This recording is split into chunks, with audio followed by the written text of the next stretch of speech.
Welcome to the deep dive. Today, we're jumping into something really profound. Gautam Buddha and his lasting impact. Yeah, definitely profound. And this isn't just history or, religion we're talking about. It's more about these deep philosophical, even psychological insights that feel incredibly relevant even now. Exactly. We've been digging into this really comprehensive report for this deep dive, looking at his whole journey, his teachings. It's packed with some really key stuff. Right. So our mission really is to unpack his life story, get to the heart of his core teachings, and figure out why they still resonate so strongly. Even if you're not necessarily on a religious path yourself. Okay, so let's start at the beginning. Siddhartha Gautama, he had this incredibly, almost unbelievably luxurious royal upbringing. Super sheltered. Totally cut off from harsh realities. And there was that prophecy, right, that he'd become either a great king or this enlightened teacher. His father was pretty set on the king outcome, apparently, went to great lengths. He really did. But, fate had other ideas. These encounters, the foresights, they changed everything. He leaves the palace, he's 29, and boom!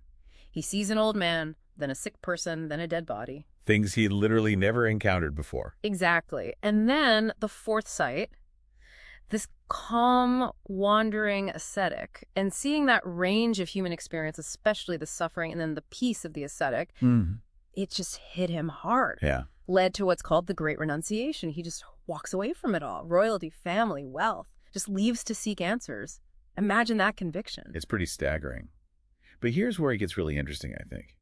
He doesn't just find enlightenment immediately. First, he goes to the other extreme, right? Right. After all that palace luxury, he spends like 6 years practicing severe asceticism, extreme self-denial, fasting, that kind of thing. But he found that wasn't the answer either. No. He realized that neither extreme self-indulgence, like his old life, nor extreme self-denial actually worked. They were both unsatisfying, didn't lead to real understanding. So he finds another way. Exactly. He chose the middle way, which was honestly a pretty radical idea then. It's this balanced, mindful approach. Not too much, not too little, very pragmatic. And that shift, that's what led him to enlightenment. That was a crucial turning point, yeah. It led to his profound experience under the Bodhi tree. He becomes the Buddha, the enlightened one. And then his first sermon at Sarnath, turning the wheel of Dharma. That basically laid out the foundation.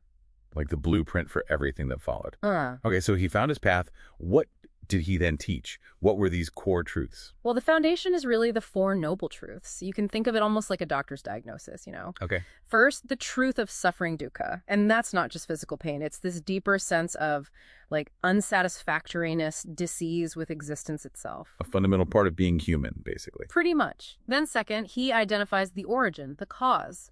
Craving, attachment, desire for things to be different than they are. Third, the good news. There's a cessation, an end to this suffering. It's possible. Right. And the fourth, the how. The fourth is the prescription, the treatment plan. The Noble Eightfold Path. This is the practical guide to actually ending the suffering. And what does that path involve? Is it like steps 1 through 8? Not exactly linear steps. No, it's more like 8 interconnected aspects you cultivate together. They fall into 3 main areas: wisdom, ethical conduct, and mental discipline. Okay. So wisdom is things like right understanding, right thought. Ethical conduct covers right speech, right action, right livelihood, how you behave in the world. And mental discipline involves right effort, right mindfulness, and right concentration. It's a whole way of living, really. A holistic approach. You mentioned core truths.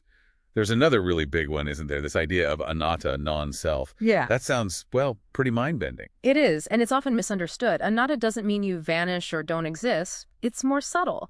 Think of yourself less like a fixed statue and more like a flowing river. Always changing, but still identifiable as the river. Exactly. There's no permanent, unchanging soul or core self in the way we usually think about it. Instead, it's this constantly changing process self. But crucially, this process still allows for moral responsibility, for agency. It's actually quite empowering. Oh, so? Because if you're not a fixed thing, you're not stuck. You can change, you can develop, you can transform. It opens up possibilities. And it connects everything. If there's no hard boundary around me, then we're all interconnected. Ah, okay. And that idea, the process self, the focus on practice, that seems to be why Buddhism is often seen less as just a religion and more like a technology of the mind, right? That's a perfect way to put it. It's very practical, very experiential. It's less about believing abstract ideas or praying to a deity, and more about doing things like meditation, mindfulness to understand your own mind and change your experience. Which makes it super appealing today for people looking for practical tools for well-being, stress reduction, that sort of thing, without maybe wanting the religious framework. Absolutely. And its influence is huge, way beyond formal religion. Think art, architecture, literature, even politics.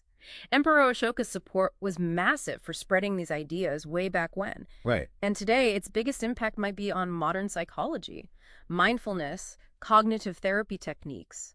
A lot of that has roots in Buddhist contemplative practices, proven methods for emotional regulation, well-being. So wrapping this up, what it sounds like is that Gautam Buddha's life, his journey, his teachings, they offer this really powerful, adaptable framework, a way to navigate just being human, basically. Finding well-being, whether you call yourself Buddhist or not. It's like a timeless guide. It really is. And that brings up maybe a final thought for you, the listener, to consider. How might really internalizing this idea of impermanence, or even this process self we talked about, how might that actually shift your perspective on daily challenges, or even how you think about your own identity? Something to mull over.